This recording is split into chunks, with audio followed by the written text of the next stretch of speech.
Rebonjour et bienvenue à cette session de clôture du programme de la 25e édition des Assises. Dans cette édition, plus que jamais, les enjeux liés à la désinformation et à la confiance numérique se sont envolés. Alors, que faire face à un monde où la désinformation monte, les outils aident à cette recrudescence de désinformation par les deepfakes, par les fraudes au président. Que faire? Il faut revenir au mot confiance. La confiance numérique peut s'effriter, mais on ne va pas la laisser partir. Il faut ainsi construire un réseau, un tissu de confiance avec nos partenaires clés qui peuvent nous aider à comprendre mieux tout ce qu'il y a derrière cette face noire de la désinformation. Et sans tarder, je vous demande d'accueillir Sue Solomon.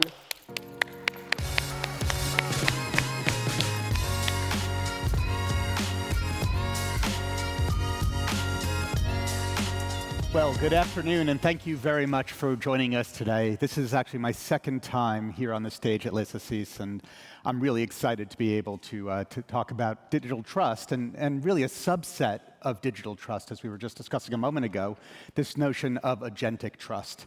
In the age of AI, in a time where there's a proliferation both in our mindset and on the internet of activity that's machine-based, a subset of bot-based activity is agentic behaviors.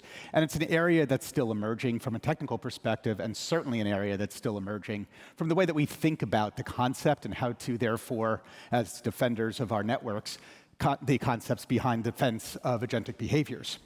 So I thought I'd take a little bit of time to kind of work through some of the problems, some trends that we're seeing, and ultimately get into a couple of scenarios that I think help us to do the thing that matters most, which is to build a level of trust associated with agentic behavior so that you can ultimately manage and turn this into a business enabler and business growth opportunity for all of us, because ultimately that's what we're here to do.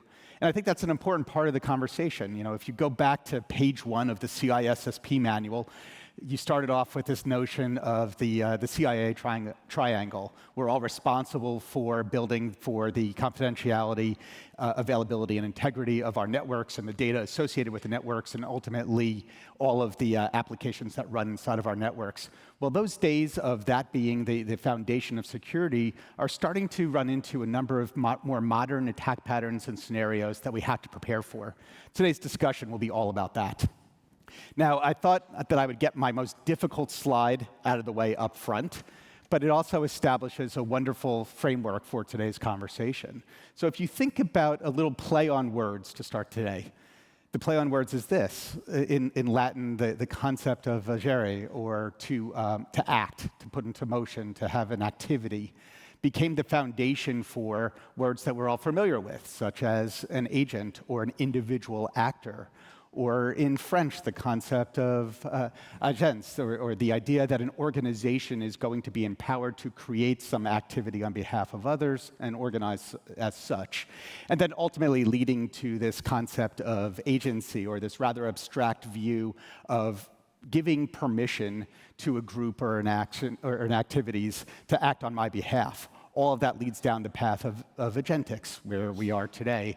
In my mind, just to set the definition of what agentics are, I would very rudimentary describe them as this concept whereby you give authority and autonomy to act on your behalf to a machine-based activity. That machine-based activity over time continues to learn based on behaviors, based on observances, based on intuition, and based on knowledge to start to create a pathway to act on your behalf before you even tell it to act. And it decides how to act in the next steps in a sequence without the full understanding and instructions that are directly input into it, because it's learned from your behaviors and your history. That agentic behavior is the foundation for what I think to be the next wave of modern e-commerce. Now, As we all sit in the room as security professionals, it's important to think about that notion of the modern e-commerce as the ultimate brand protection responsibility that we all have. Because at the end of the day, our businesses are entrusting us with creating an outcome that's protected, safe, and trusted. And the notion of an agentic behavior is stretching that paradigm significantly. So with that in mind, there's a foundational element that's worth exploring, and that foundational element is the notion that we've hit a tipping point in our lives, in technology, and in the internet as a whole, whereby the traffic that's generated by machines, by bots, and ultimately by agentic bots, is actually now more than the human interactions on the internet. Let's think about that for a second. We've hit a tipping point where more than 50% of activity on the internet is no longer directly with a human behind it. Now, perhaps a human is instructing it, enabling it, and allowing it, but they're not necessarily the activity themselves. More on that in just a moment. So this very concept that we've all grown up with, where there's a very binary decision in the logic between a human and a bot, a human being synonymous with good, a bot being synonymous with bad, that's just simply no longer the case in an increasingly agentic world. So let's take a step back and think about that. A human could have good intent or bad intent. A human can take good actions or bad actions. Same thing from a bot. We need and want bots to be able to create automated workflows and to be able to take actions on our behalf, to be able to shrink and to scale the complexities of the internet and of digital interactions. At the same token, an unauthorized bot or a bot that's acting on behalf of a bad human with bad intent could be doing all kinds of things such as scraping or crawling without permission and creating fraudulent transactional behaviors. Well, the same thing holds true as we get into a world with generative AI at its core, and I think all of us use generative AI in our daily lives now, which is foundationally interesting because maybe even a year ago we probably weren't. Well, as the proliferation of generative AI comes to fore, we start to think about things very differently when it comes to just cramming knowledge and information in the synthetic world to be able to make decisions around what we're seeing and what do we trust and what models are they predicated on, what sources are they pulling data from. There's this constant conversation of good and bad, ill-intentioned or positive intentions, and ultimately trust or not trust.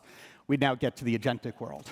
From an agentic perspective, you're taking that a step further. You're now saying this automated workflow that you want to occur is going to continue to learn and evolve based on my behaviors and observances and start to take actions on my behalf, ultimately leading to a transaction. Do I want that transaction to occur? Is the outcome of that transaction appropriate or not? These are key and core concerns as we get into this conversation. Ultimately, it all boils down to a singular focus, and that singular focus is around intent. Intent helps us to establish context. Context helps us to triangulate between infrastructure, activities, and outcomes to be able to create a level of trust, which we'll go into in a little bit more detail here in a moment. So this is what I would consider to be the modern e-commerce journey. And as you look at this, again, through the lens of a security practitioner, you probably focus historically at the very end of this value stream, if you will. We're focused on the transaction. And within that transaction, we're always looking to determine, is there indicators or are there indicators of fraudulent activities or behaviors? And what do we do to be able to add just a little bit more friction, a little bit further to the left in the value stream to be able to prevent those negative outcomes from occurring? But it's very much focused on the end of the journey. Well, the reality is that the journey starts for a consumer much, much earlier in the process. You're first attracted to an ad. That ad or that digital ad content, whether it's placed on a website or in a connected device or in a gaming environment or inside of a podcast, is subject to all kinds of fraudulent manipulation by automated bot activity, which creates a certain level of scale to be able to perpetuate that fraud. If you're ultimately able to attract an individual to an ad appropriately, the next thing you want them to do is click on that ad. That ad will take them to a website. That website allows them for the opportunity to establish a relationship, perhaps log in, perhaps authenticate in some fashion, set up an account.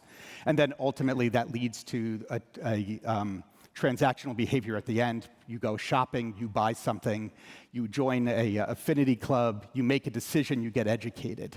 All of those different scenarios, from the time that you're first attracted to a brand through an advertisement, all the way to the time it compels you to act, and then ultimately to be able to transact, that entire process represents, in the agentic world, a massive surface area of risk.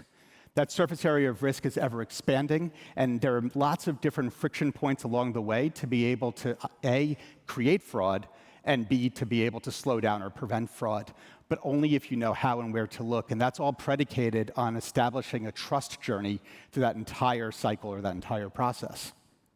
So the reality is, as you start to look at the different tooling that we've all grown up with and used over time, it's all predicated on being able to start to look at things through a discrete series of events.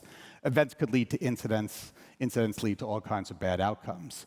But they're very much point-in-time views and predicated on specific telemetry that you're able to capture.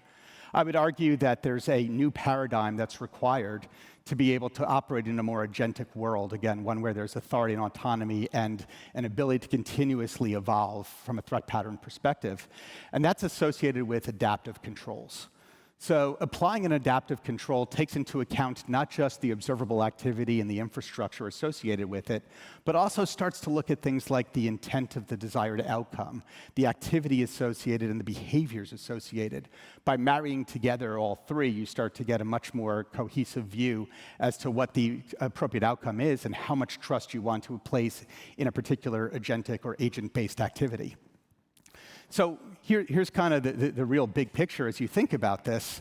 You know, the entire digital shopping and payment industry on the internet is predicated on a really foundational concept, which is there is a human being on the other side of the computer screen as they interface with a digital world and make a transaction. All of the controls that we've put in place, all of the fraud prevention scenarios that we look for, all of the ways that a digital transaction occurs are all based on this very basic notion that a human being is executing the transactions. Well, that's just simply not true in the agentic world. And the agentic world, as we'll talk about in a moment, is here. It's not tomorrow, but it's actually today. So as recently as last week, you start to see an industry consortium led by Google start to put together a scenario whereby they said that you have to build a new protocol to be able to create a payment channel that's ultimately trusted. That payment channel predicated on trust really starts with building what they call the 3 A's. The 3 A's being, one, is the transaction and interaction authentic? Does it have the right authority to do what it's trying to do? And then ultimately, is it accountable? Because if you're going to transact, you want to be able to create that trust, you want to have that understanding, and ultimately, somebody's on the hook for the goods and services and the payment methods that are transacting across that paradigm. So building that protocol is a really essential way to think about this, and it's a completely different way than the way that we think about the transaction today. The idea that there's just a human being on the other side of the transaction just simply isn't the case. Now there are bot-based activities operating in good faith with good intent to be able to create a similar outcome that we've given full authority to.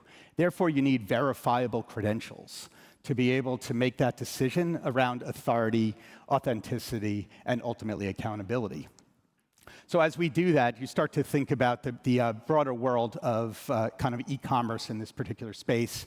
And you see that there's a completely different scenario where the human isn't just directly interfacing with a website, but you could go to a website and you'll start to interface with a chatbot. And that chatbot may help you to guide you through questions and answers and help you to make decisions on how to navigate a particular website through its complexities. You then get into decisions that you would interface with a bot from a third-party perspective that helped you to identify where to go looking in the first place, as you used an LLM as an example, or an interface with an LLM to be able to cut down your research time to be able to find that website in the first place and guide you to that location that the chatbot might help you to navigate. And then ultimately, there's a consumer agent or somebody now emerging from a technical machine-based perspective that will actually anticipate and take the next steps for you. So the way that this looks, as you kind of think about this, is a really simplistic view of that notion of human to website to transaction starts to actually take a very different framework and approach. That approach starts with using a bot to be able to discover and do research to find that website in the first place, to be able to make decisions on what to do when you get there, and then ultimately helps you to navigate and make decisions on what the next action is to enable your transaction. Well, on the other side of that decision to transact, the website, the merchant, is using bots to be able to look at inventory, to determine pricing, to be able to place an order, and ultimately to place shipment scenarios. So what you actually have is a very different scenario, which looks something like, I'll go backwards, which I'll ignore it, which ultimately leads to a scenario whereby what you really have is two bots talking to each other. No longer do you have a scenario where you have a human talking to a website using machine language, but now you have a scenario where you have a bot we're acting on behalf of the consumer, interfacing with a bot that's acting on behalf of a merchant, and now you have a bot-to-bot behavior with no human in the middle at all, both presuming that the human activity is the right and trusted scenario. Trust is the key. So, as I said a moment ago, this really isn't science fiction. This isn't the wave of the future. This is actually today. I'd like to show you over my shoulder here a little demonstration of what I'm talking about. So what we have is an actual website that my company happened to put together for testing purposes. This website, in this particular case, is set up to be able to sell cakes. I'll click play. You can kind of watch it build over time. Asked a very simple question. Happened to be through Perplexity. And it was, hey, can you go ahead and go shopping and buy me 3 cakes? So the bot set out to interface with the website, started looking for cakes. It immediately realized that the first thing you had to do was navigate the website to the order form. It made the decision to prompt me to say, is it OK if I go and interface to be able to go to the order form? I said yes. It then said, OK, the next scenario is I need to be able to determine the quantity. You said 3 cakes. This only says 1 on the order form. Can I go ahead and click here to be able to add 3 cakes to the cart? I said, great. The next thing it says is, OK, mission complete. I've go ahead and I've ordered 3 cakes. It's going to cost $750. All right, now what does that tell us? That tells us that what it's lacking is the awareness to understand that, yes, it accomplished the goal of going out into a website, getting that website to get cakes into a cart and to order those cakes, but I probably wasn't going to give it my credit card and authorization at this point, at that price point. It never asked me that. It didn't ask me about the risks. It only tried to accomplish the outcome, and this was all done through agentic behavior. So a perfect opportunity to understand a little bit of the risks associated with that.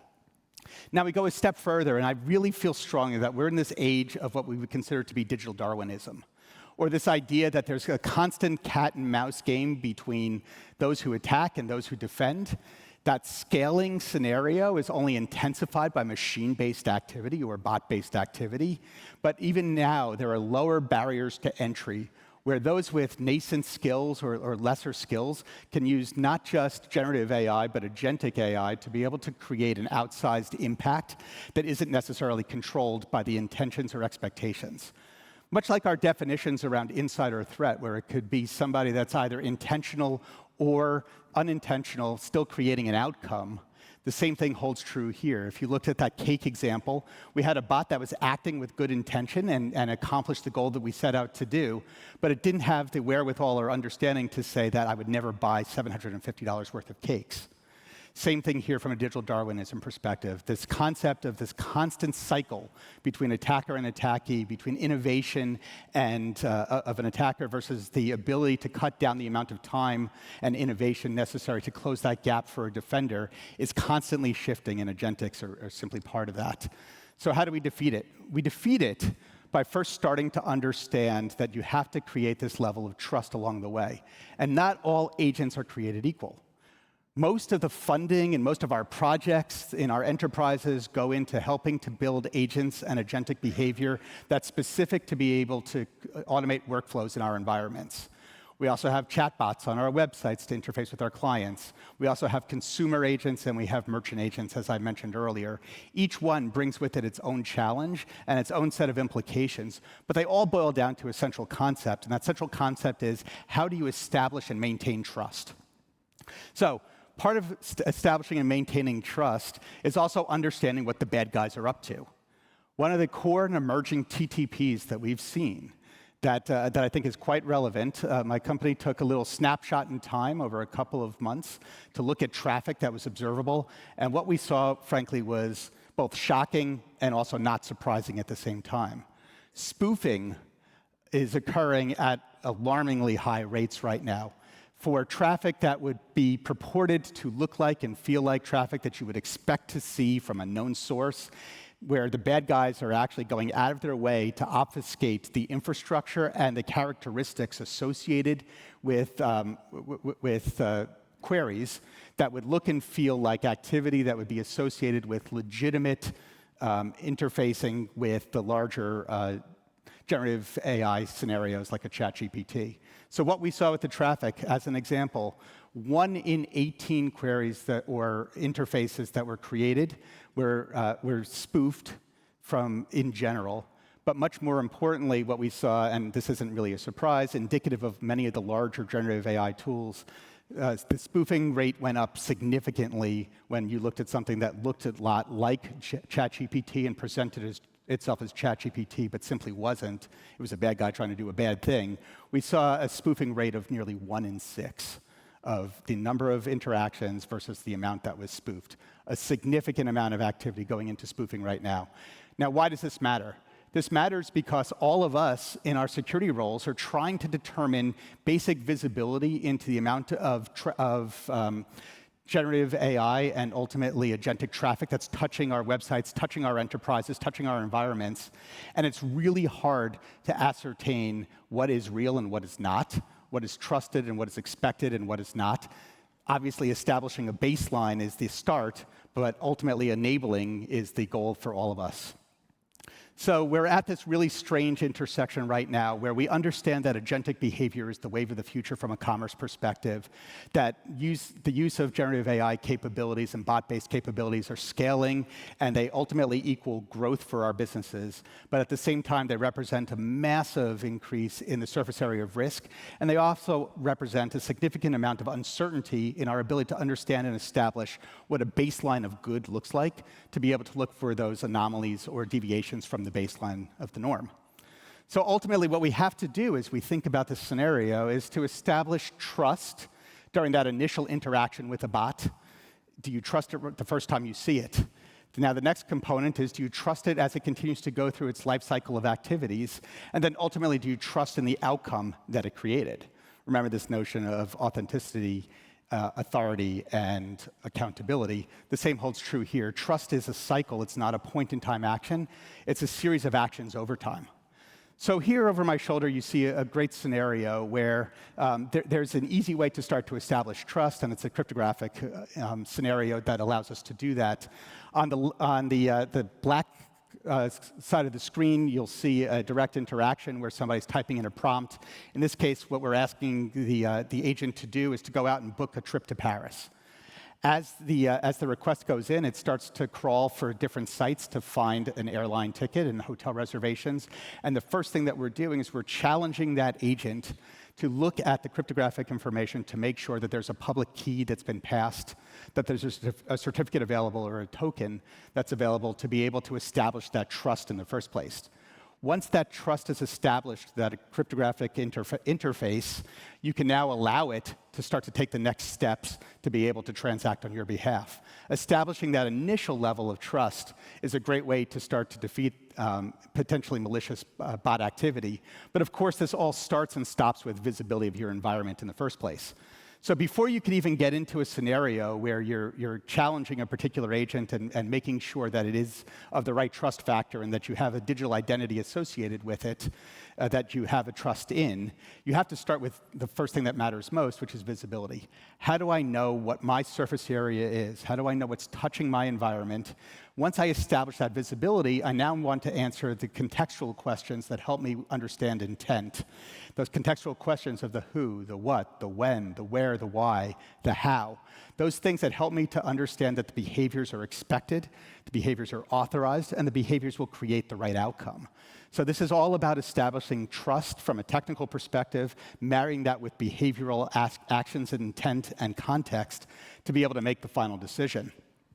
Now, just a couple of final points as I wrap up the conversation, and it's worth mentioning. As I said earlier, this is something that's happening today. This isn't in the future. So a couple of simple stats. Right now, the vast majority of interfaces with bot-based activity specific to agentic behaviors are really predicated on helping to enable searches.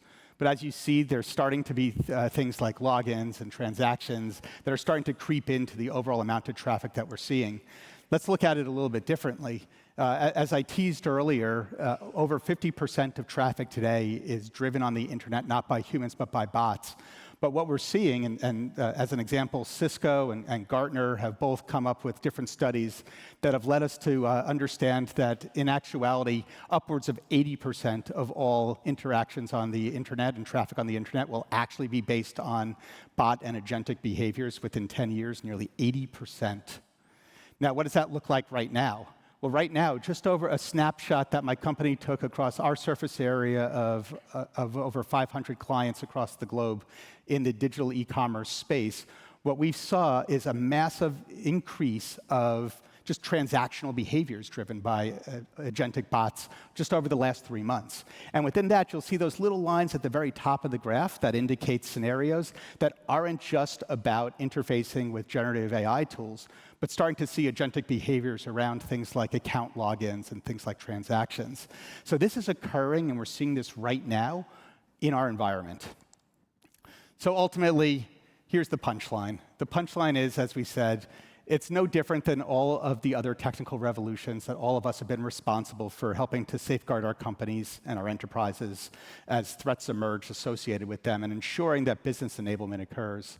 That business enablement starts and stops with that notion of layers of trust. As I said a moment ago, you have to establish initial trust, you have to have persistent trust over time, and then you have to trust the outcome. Now, where things are different is that in an arena where adaptive controls are necessary to marry together context, behavioral context, intent, and all the technical observances, this becomes a feedback loop that's constantly evolving, or infinite, as you see here depicted. That concept of infinite adaptive controls are the critical elements that will make us successful in an increasingly agentic world. So, as you think about it, as I said, spoofing is on the rise. Fraud perpetuated by agentic behaviors is expected to be in the hundreds of billions of dollars within the next few years. But you have to marry that with the fact that many of us are already starting to interface with our agentic world and with our merchants in a fashion that requires that we have a trusted relationship that persists over time, because we can't hide our heads and it won't go away.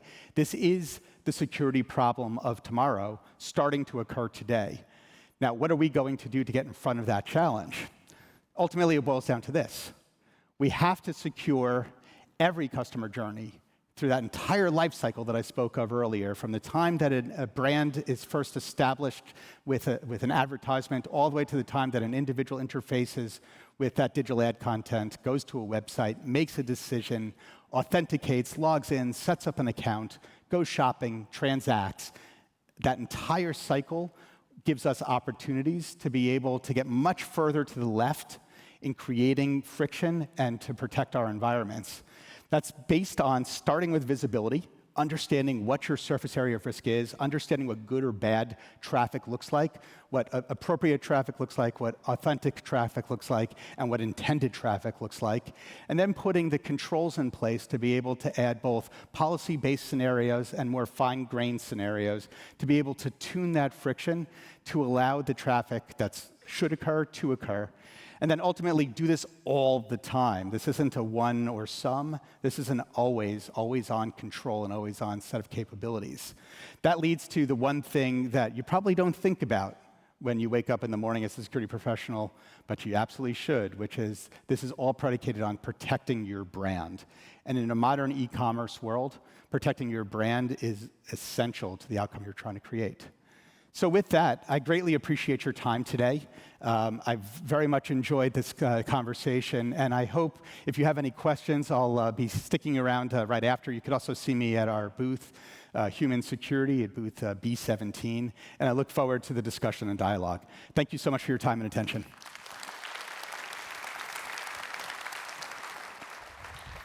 Thank you. Stay with Thank me. you. Ah, It's wonderful. le mot de la fin. So thank you so much. Thank you. First, trust first, Trust first. but watching what the danger is, basically. That's correct. Chers amis des Assises, j'ai pas envie de vous quitter, mais comme toutes les belles choses, même cette conférence de clôture finie, continuez avec le reste des ateliers, des rendez-vous. C'est pas encore fini, mais vous êtes une communauté avec plein d'énergie et tout va bien se passer. Bon après-midi. Thank you so much.